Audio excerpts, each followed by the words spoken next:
اللہ کے پاک نام سے اپنے آج کے سبق کا آغاز کرتے ہیں۔ سورہ البقرہ کا رکوع نمبر 2 ہے اور آیت نمبر 8۔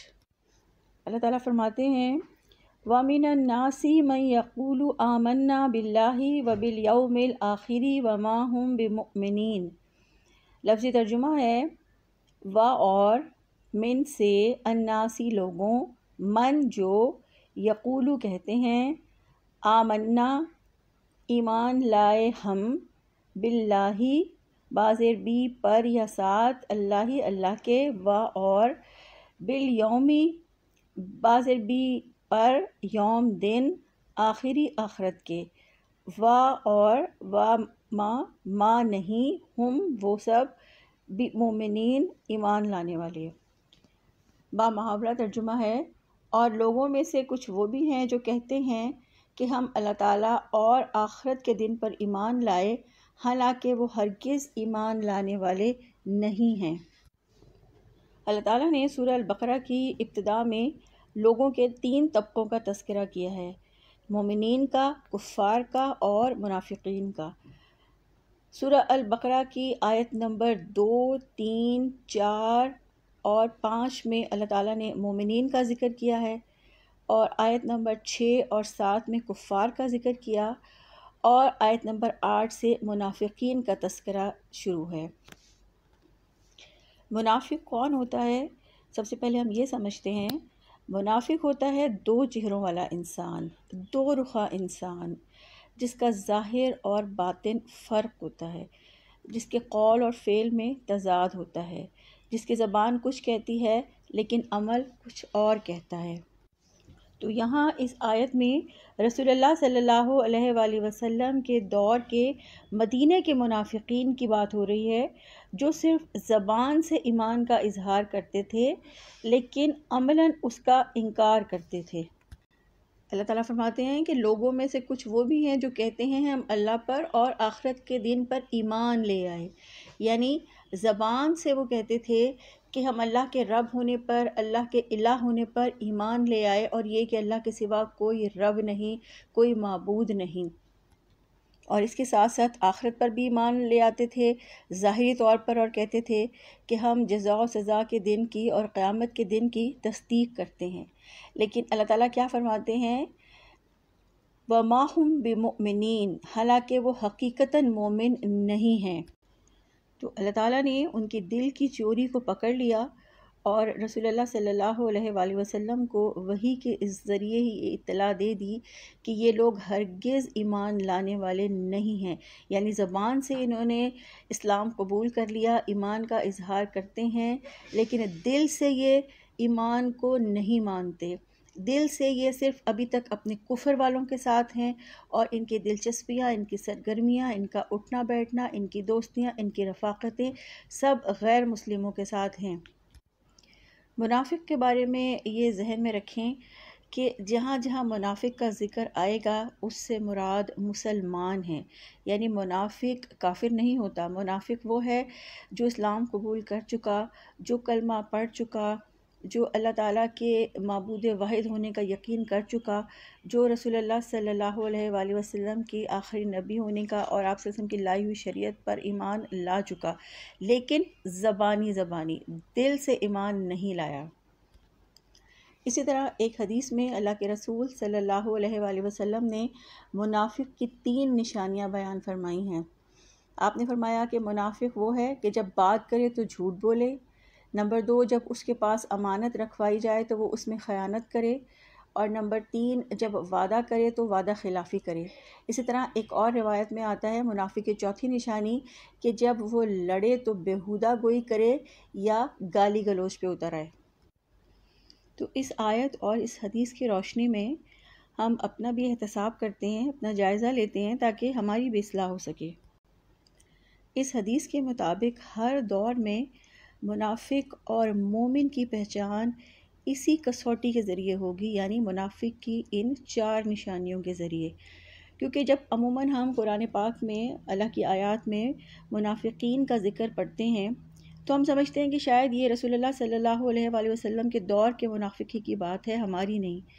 مگر اس حدیث کی روح سے جس کے اندر یہ نشانیاں، یہ علامات پائی جائیں گی، وہ جس دور میں بھی ہوگا وہ منافق ہی ہوگا۔ آیت نمبر 9 ہے، یخادعون اللہ والذین آمنوا وما یخدعون الا انفسهم وما یشعرون۔ لفظی ترجمہ ہے، یخادعون وہ سب دھوکہ دیتے ہیں، اللہ تعالیٰ کو، اور الذین ان کو جو آمنوا سب ایمان لائے، اور ما نہیں، یخدعون وہ سب دھوکہ دیتے، الا مگر، انفسہم اپنے آپ کو یا اپنی جانوں کو، اور ما نہیں، یشعرون وہ سب شعور رکھتے۔ لفظی ترجمہ ہے، وہ اللہ تعالیٰ کو دھوکہ دیتے ہیں اور ان لوگوں کو جو ایمان لائے، حالانکہ وہ اپنی جانوں کے سوا کسی کو دھوکہ نہیں دے رہے اور وہ شعور نہیں رکھتے۔ تو منافقین اللہ تعالیٰ کو اور ایمان والوں کو دھوکہ دے رہے ہیں، اور دھوکہ کیا ہے کہ زبان سے تو اپنے ایمان کا اظہار کرتے ہیں، لیکن اپنے دل میں مسلمانوں کے لیے اور اسلام کے لیے کفر چھپاتے ہیں۔ یعنی منافقین اللہ تعالیٰ اور اہل ایمان کی مخالفت اپنے دل میں بٹھاتے ہیں، مگر زبان سے یہ اظہار کرتے ہیں کہ ہم ایمان والے ہیں، ہم اللہ پر بھی ایمان لے آئے اور ہم اہل ایمان کے ساتھ ہیں۔ تو اللہ تعالیٰ فرماتے ہیں کہ وہ اپنی جانوں کے سوا کسی کو دھوکہ نہیں دے رہے، یعنی ان دھوکہ دینے والوں کا دھوکہ ان کی طرف پلٹ کر آئے گا، اور جو چال بازیاں وہ ایمان والوں کی مخالفت میں کر رہے ہیں وہ اصل میں اپنے آپ کو ہلاکت میں ڈال رہے ہیں۔ وہ نہ اللہ کو کوئی نقصان پہنچا سکتے ہیں اور نہ اہل ایمان کو۔ ہاں، زبانی ایمان کے ذریعے وہ اپنی جان اور مال بچا لیتے ہیں، لیکن ان کا مکر و فریب اللہ سے تو نہیں چھپ سکتا۔ اللہ تعالیٰ فرماتے ہیں کہ وہ نہ تو اللہ کو دھوکہ دینے میں کامیاب ہو سکتے ہیں اور نہ ہی ایمان والوں کو دھوکہ دینے میں کامیاب ہو سکتے ہیں، کیونکہ اللہ تو ان کے دلوں کے حال بھی جانتا ہے۔ اور اسی طرح سے اللہ تعالیٰ وحی کے ذریعے مسلمانوں کو بھی ان کی فریب کاریوں سے آگاہ فرما دیتا تھا، اور اس طرح ان کی فریب کاری کا سارا نقصان انہی کو پہنچا، اور اس طرح انہوں نے اپنی عاقبت بھی برباد کر لی اور دنیا میں بھی ذلیل اور رسوا ہوئے۔ یہ تو بات تھی رسول اللہ صلی اللہ علیہ وآلہ وسلم کے دور کے منافقین کی۔ آج کے دور میں بھی منافق اللہ تعالیٰ اور ایمان والوں کے ساتھ دھوکہ بازی کرتے ہیں۔ کیسے کہ منافق دین کے ساتھ صرف ظاہری رشتہ داری قائم رکھتا ہے، یعنی ایک ظاہری رشتہ، جبکہ اس کی حقیقی وفاداریاں دنیاوی مفادات کے ساتھ ہوتی ہیں۔ اس طرح سے اس کی دنیا بھی محفوظ ہو جاتی ہے اور ساتھ ساتھ دینداری کا ٹھپا بھی لگ جاتا ہے۔ یعنی ایک انسان اگر اپنا وقت، اپنی ساری صلاحیتیں، اپنا مال دنیا کی خاطر لگا رہا ہو، اور کبھی کبھار کسی غریب کی خدمت کر کے یا کوئی دینی محفل منعقد کر کے یا کسی دینی محفل میں شرکت کر کے لوگوں کی نظروں میں یہ مقام حاصل کرے کہ یہ تو بڑا دیندار ہے یا اسے تو دین سے بہت محبت ہے، تو پھر کیا ہوتا ہے، اس طرح اس کی دنیا بھی محفوظ ہو جاتی ہے اور دینداری کا بھرم بھی قائم رہتا ہے۔ اللہ تعالیٰ فرماتے ہیں کہ جبکہ ایسے لوگ در حقیقت ایمان والے نہیں ہوتے، یعنی ان کے دل ایمان سے خالی ہوتے ہیں، اللہ تعالیٰ نے اسے دھوکہ قرار دیا ہے کہ یہ دھوکہ ہے جو وہ اللہ کو بھی دے رہے ہیں اور ایمان والوں کو بھی دے رہے ہیں۔ تو یہ دھوکہ اور اس دھوکے کے ساتھ ساتھ خود فریبی اور خوش فہمی بھی ہے۔ یعنی خوش فہمی کیا کہ دنیا بھی محفوظ ہے اور ظاہری نیک اعمال کی وجہ سے لوگوں کی نظروں میں بھی دیندار ہیں، لیکن دنیا میں ایسے منافق کا دھوکہ چند دن سے زیادہ نہیں چلتا، اور پھر جب منافق کی حقیقت کھلتی ہے تو پھر معاشرے میں اس کی کوئی وقت، کوئی عزت باقی نہیں رہتی۔ اللہ تعالیٰ فرماتے ہیں وما یشعرون، اور وہ اس کا شعور نہیں رکھتے، وہ سمجھتے نہیں ہیں، انہیں یہ عقل ہی نہیں ہے کہ اس طرح وہ اپنے آپ کو دھوکے میں مبتلا کر کے اپنی آخرت کو برباد کر رہے ہیں۔ یعنی دنیا میں تو ان کے لیے ذلت اور رسوائی ہوگی، آخرت میں بھی اللہ تعالیٰ کا عذاب اور اللہ کے قہر کا سامنا کرنا پڑے گا۔ منافقوں کے دھوکے کو اللہ تعالیٰ نے سورہ النساء کی آیت نمبر 142 میں اس طرح ارشاد فرمایا کہ بے شک منافق اللہ تعالیٰ کو دھوکہ دیتے ہیں حالانکہ وہ انہیں دھوکہ دینے والا ہے، اور جب وہ نماز میں کھڑے ہوتے ہیں تو سست ہو کر کھڑے ہوتے ہیں وہ لوگوں کو دکھاتے ہیں اور اللہ تعالیٰ کو یاد نہیں کرتے مگر بہت ہی کم۔ تو یہاں اس آیت میں اللہ تعالیٰ نے منافقوں کی نماز کا ذکر کیا کہ وہ سستی کے ساتھ، کاہلی کے ساتھ نماز کی ادائیگی کرتے تھے، خشوع و خضوع کے ساتھ نہیں کرتے تھے، کیونکہ اپنے آپ کو مسلمان کہلواتے تھے اور اپنے آپ کو مسلمان ظاہر کرنے کے لیے ان کا مومنوں کے ساتھ نماز پڑھنا ضروری تھا۔ تو وہ دکھاوے کی نماز پڑھتے تھے صرف اپنے اسلام کا اظہار کرنے کے لیے، مگر سستی اور کاہلی سے۔ اور کچھ منافق تو ایسے تھے کہ جو اسلام میں داخل ہی صرف دھوکہ دینے کے لیے ہوئے تھے۔ آیت نمبر 10 ہے، اللہ تعالیٰ فرماتے ہیں فی قلوبہم مرض فزادہم اللہ مرضا ولہم عذاب علیم بما کانوا یکذبون۔ لفظی ترجمہ ہے فی میں قلوب دل، ہم ان کے، مرض بیماری ہے، فزادہ پس زیادہ کر دیا یا بڑھا دیا، ہم انہیں، اللہ تعالیٰ نے، مرضن بیماری میں، و اور لہم ان کے لیے، عذاب عذاب ہے، علیم دردناک، بما اس وجہ سے جو کانو وہ تھے، یکذبون وہ سب جھوٹ بولتے۔ با محاورہ ترجمہ ہے ان کے دلوں میں ہی ایک بیماری ہے تو اللہ تعالیٰ نے ان کو بیماری میں زیادہ کر دیا اور ان کے لیے دردناک عذاب ہے اس وجہ سے کہ وہ جھوٹ بولتے تھے۔ اس آیت میں بیماری سے مراد نفاق کی بیماری ہے، کفر کی، ریاکاری کی، شک کی، دنیا کی محبت کی اور مفاد پرستی کی۔ اور جب ان بیماریوں کی اصلاح نہ کی جائے تو یہ بڑھتی ہی چلی جاتی ہیں، اور جھوٹ بولنا منافقین کی ایک بڑی واضح علامات میں سے ہے۔ تو اللہ فرماتے ہیں فزادہم اللہ مرضا، تو اللہ تعالیٰ نے ان کو بیماری میں اور زیادہ کر دیا۔ اللہ تعالیٰ کی سنت کے مطابق برائی کا پیچھا برائی کرتی ہے اور ان کا شک، نفاق اور خوف بڑھتا ہی چلا جاتا ہے۔ یعنی اللہ تعالیٰ منافق کو فوراً سزا نہیں دیتے، اللہ تعالیٰ اسے مہلت دیتے ہیں، اور اس کا نتیجہ یہ نکلتا ہے کہ وہ اور زیادہ کھوٹے ہوتے چلے جاتے ہیں اور آخرکار مکمل منافق بن جاتے ہیں۔ تو منافق چونکہ اسلام سے حسد اور مسلمانوں سے نفرت اور حسد رکھتے تھے، تو جوں اسلام اور اہل اسلام کی شان و شوکت بڑھتی گئی،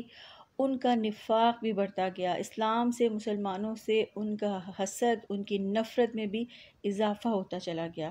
اور اللہ تعالیٰ نے اس کی وجہ بتائی کیونکہ وہ جھوٹ بولتے تھے۔ اور اللہ تعالیٰ کے سامنے یہ جھوٹ بولنا کیا تھا کہ اپنے دنیا کے معاملات میں ہوشیار ہونا اور آخرت کے معاملات میں اپنی توقعات کو ہی کافی سمجھنا، یہ اللہ کے آگے جھوٹ بولنا ہے، اور یہ جھوٹی زندگی ہی اللہ تعالیٰ کے عذاب کا مستحق بنا دیتی ہے۔ مدینہ منورہ میں تو نفاق کا پودا یہودی علماء کے زیر اثر پروان چڑھ رہا تھا،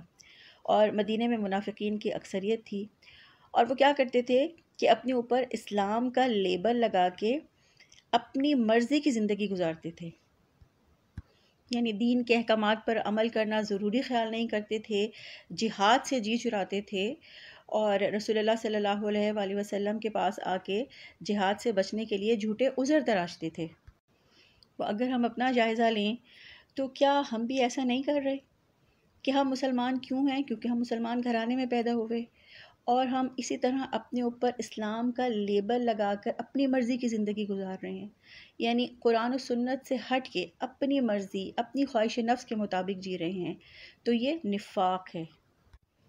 اسی طرح اگر ہم نفاق کی باقی علامات کو دیکھیں تو ہم جھوٹ بھی بولتے ہیں، وعدہ خلافی بھی کرتے ہیں، امانت میں خیانت بھی کرتے ہیں، لڑائی جھگڑا ہو تو گالی گلوچ پہ اتر آتے ہیں، اور جھوٹ کے تو ہم اتنے عادی ہو چکے ہیں کہ ہم جھوٹ کو گناہ سمجھتے ہی نہیں ہیں۔ مذاق میں جھوٹ بولتے ہیں، چھوٹی چھوٹی باتوں پہ جھوٹ بولتے ہیں، بچوں سے جھوٹ بولتے ہیں، اور اس آیت میں اگر آپ دیکھیں تو اللہ تعالیٰ نے فرمایا کہ اللہ ان کو جھوٹ کی وجہ سے ان کے نفاق میں بڑھاتا چلا جاتا ہے، یعنی جھوٹ بولنا ان کا ایسا گناہ ہے جس کی وجہ سے وہ گناہ پہ گناہ کرتے چلے جاتے ہیں۔ اور ایک حدیث میں اللہ کے رسول صلی اللہ علیہ وآلہ وسلم نے فرمایا کہ جھوٹ بولنے سے بچو، کیونکہ جھوٹ دوزخ میں لے جاتا ہے، اور انسان جھوٹ بولتا رہتا ہے اللہ کے، حتیٰ کہ اللہ کے ہاں وہ جھوٹا لکھ دیا جاتا ہے، یعنی اللہ کے ہاں کذاب لکھ دیا جاتا ہے۔ اللہ تعالیٰ سورہ التوبہ کی آیت نمبر 125 میں فرماتے ہیں کہ لیکن وہ لوگ جن کے دلوں میں بیماری ہے تو اس نے ان کو گندگی میں اور گندگی کے ساتھ اضافہ کر دیا، یعنی جو منافق ہے اللہ تعالیٰ اس کے نفاق کی وجہ سے اسے مزید گناہوں میں مبتلا کر دیتے ہیں، جو ان کے لیے پھر مزید سزا کا موجب بنتے ہیں۔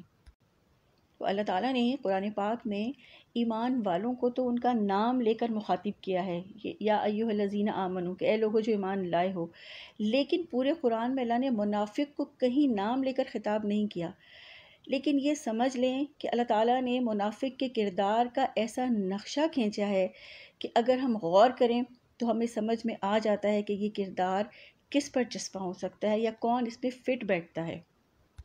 تو اس لیے اپنا جائزہ ضرور لینا ہے تاکہ ہماری اصلاح ہو سکے۔ اللہ سے دعا ہے اللہ تعالیٰ ہمیں نفاق سے بچائے اور اپنے مومن نیک اور پسندیدہ بندوں میں شامل فرما لے۔ سبحانک اللہم و بحمدک، نشہد ان لا الہ الا انت، نستغفرک و نتوب الیک۔